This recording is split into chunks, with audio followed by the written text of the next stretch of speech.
Welcome back to GSL Code S. News update. Life is pretty good. That's old news, Tasteless. No, now he's like pretty good plus, actually. Okay. He's been updated. Get with the program. Now we got a ZVZ, and these are the two underdogs. You really could not have asked for a harder group for these two guys. You get to practice against basically the best Zerg in the world and the best Protoss in the world. Yeah. We'll be able to learn quite a bit by who actually wins this little series here. Sure. You know, Life is going to be watching this to see how are these guys approaching ZVZ versus each other.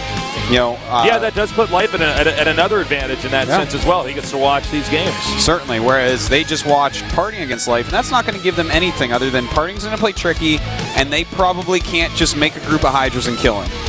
Probably.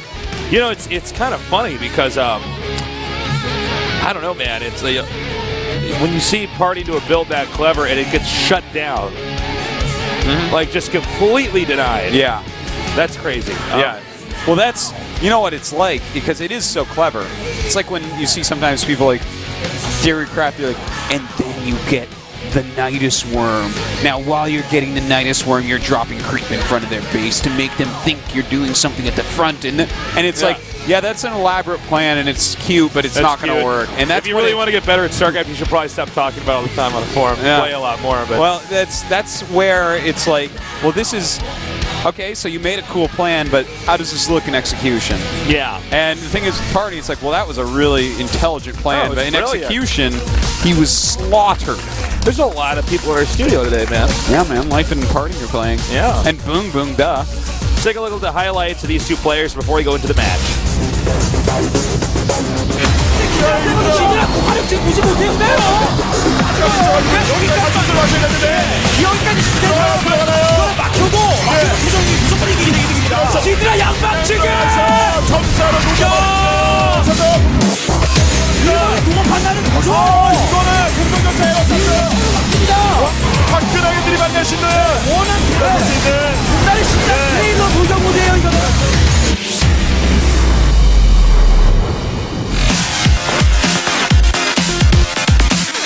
Alright, Tasteless. Alright. Now, we got our two players essentially ready. Here's BBoongBBoong. Yeah, and look at that. He took out Yun and Squirtle before, and the way he did it was solid, good play. Sure. It wasn't like watching him be like, oh my god, he's the best. But it was solid, it was good. He found the holes in his opponents and he beat them. So we'll see if he can actually do that again. Yeah. Because RorO, you know, the thing is, you look at Hyun and Squirtle and you're like, well, I feel like Hyun and Squirtle, even though BBoongBBoong beat them both somewhat handily, I still feel like both those players are better than BBoongBBoong. Sure. And the same I feel for RorO. I'm like, well, I think RorO's probably better than BBoongBBoong, but BBoongBBoong. Well, I mean, BBoongBBoong apparently can beat people that we would consider a higher grade than him. So I'm curious to see how far this guy can go, if his story's going to continue on for weeks to come, or if it's going to end here. Yeah. I don't know. It'd be a great Cinderella story for him, but it would be. This man right here has been crushing it in Pro League Tasteless. RorO looking fantastic all over the place. As you can see, he 2-0'd MVP. Yeah. That was like a big OMG moment. Yep. Took out Keen as well. So obviously his ZVT looking fantastic, but his ZVZ is very good as well. Yeah. He's taken out quite a few beasts in that matchup already in his StarCraft 2 career. Again, Life is going to be watching these two, so he can kind of pick up a lot on how they're going to play, or at least what they're starting out with. To be fair, BBoongBBoong plays a lot like Life and ZVZ. Yep. It's not quite as crisp, but he plays a lot like him. Very good, strong style, speedlings early a lot of the time, and immutas if possible. Depending on what he sees, of course, as well. So Sure. I'm more interested in how will RorO fight against something like that, because basically we're going to watch RorO fight against someone that's trying to play like Life. So he's going to have to crush BBoongBBoong if he wants a chance against Life. All right, we are close to doing this, as both players have requested that we start the game. Your predictions, Artosis? RorO 2-1. I am on the exact same page. RorO 2-1. All right. Let's see it, Tasteless. Let's do this. Our first map is going to be Whirlwind. This is a huge map. It does make for some pretty long ZVZs. Although ZVZ is a volatile match, occasionally it ends right away. Yeah, you could just see speedlings or sure. you know, a funny pool timing where you just kind of kill your opponent. And, you know, a map like this, if it does go to a long game, it's going to be a long game. How long? Pretty long, man. That's how long. Sickness. That's so long. That's so much longer than just a long game. Yeah. And it looks like the game's going.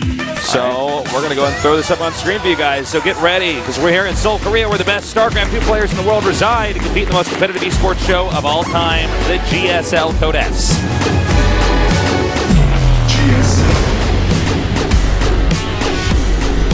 In the upper left, in the red, we've got our Zerg player, 1 of 2, beating many good players to get to where he is now. Let's see how far he can get this time around. He is...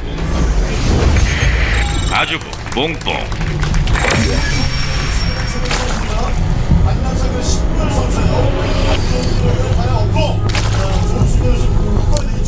And in the bottom right, we have a beast in ZVZ eliminating MVP. He is... RorO. Our observers, Heaven and Legend, have gotten really good at these cool shots, zooming in on them. Yeah, they're quite artistic. I can't wait to see what they do with the new HOTS options. There's a lot of cool things. If you check out some replays on Heart of the Swarm, where you can like click on things building, see where they are, click on units, see where they are, in the production tab and units tab, stuff like that. What Blizzard's doing, wow, these guys are not fan favorites. Oh boy. Yeah.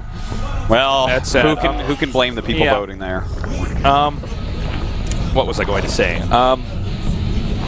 No, you know, I think Blizzard's doing a great job when it comes to making this game more and more spectatable. Yes. I mean, guys, this is sort of a new thing. I mean, people really need to take this into account, is that the professional video game observing is like this new kind of Wild West frontier that we're sort of figuring out as we go. Yes, Adebisi is basically a cowboy. He is. He looks like a cowboy if he got the boots and the hat. Yeah, yeah. Boom. Well, he would be like the skinny sheriff that everyone pushes around in town, really. It could be. Yeah. Or he could be that guy in the tavern, you know, gets a little bit too drunk and then has to have one of those duels. Well, yeah. Yeah, you know what I'm saying? That totally, yeah. Not cheating at cards or something. Not my town. Mm-hmm. Yeah. Well, we do have... He challenges Tasteless, who rode into town on his horse, to a duel, and as he's walking his 10 steps, I just shoot him in the back because duels are stupid. I don't want to die. Yeah. Yeah, there you go. I'll be your Huckleberry Tasteless. Now, we do have a 10 pool from RorO here with the quick bailing nest. This is a sick all-in. We're going to have to see how well he can do with it. Now, he scouted the hatch. Who doesn't know what's going on here. He showed 2 lings and then backed up, so... If he started 2 spines now, he might possibly be able to hold this, but as is, this is looking... This game's going to end very quickly, I think. Now, you got 1 drone, that's already something. The Overlord does not see this yet. This is looking near impossible right now for BBoongBBoong. And he goes and takes out those more drones. Bailing's coming down here now. Splitting. This is virtually impossible to stop, but he's doing a damn good job so far. Yeah, he's splitting very well, but there's almost nothing here. This is drones versus, well, it's like Banelings and Zerglings versus nothing. Yeah, he's just not wasting any Banelings, so he can kill off anything he wants. And now with that Queen out, he's going to be a little bit more careful with them, but... There you go. GG. Wait for it. All right, there it is. Well, that was fast and furious. Yeah, that was... ain't no brakes on this crazy train. Yeah. No, seriously, that was a very nice all-in. And I like that. He starts out the game with a rush that's just like, if you are not prepared for this, you lose. And that's a good way to set the tempo. We don't see that as often. All-ins at the start of a best of 3. On a map that big, it's definitely something you can mix in because it's so hard to scout. So... Well, look, we were even saying as analysts, we were like, well, this should be a long game, unless, you know, something crazy happens. Yeah, and there's the craziness. The craziness happened. RorO bringing the thunder, Tasteless. That's something even life, like, if life just didn't happen to scout something like that, that'll just kill him. Nothing you can do about that. You just die. It's like, stop, I got you. Good build order, lack of scouting, GG. Well, it looks like the map BBoongBBoong's picked is Daybreak. This is a pretty generic map, I think we could say at this point in time. It's a great map, but this is an older map. It's a map he's going to feel safe on, and that may be why he's electing to use it here against RorO. I'm curious to see what RorO is going to pick. Frankly, he could pick anything. Yeah, you know, ZVZ, it's hard to see what map you're going to pick. It has a lot to do with your style. It's smart to do that all in, too, against BBoongBBoong, because that way he can save his real builds for life, assuming that he's going to face off against life. And you got to assume the worst, or you're never going to become the best. Put the fear of something like that into life as well. Yeah, a lot of mind games going on here. All right. Tasteless with me is Artosis, and we are hosting the GSL.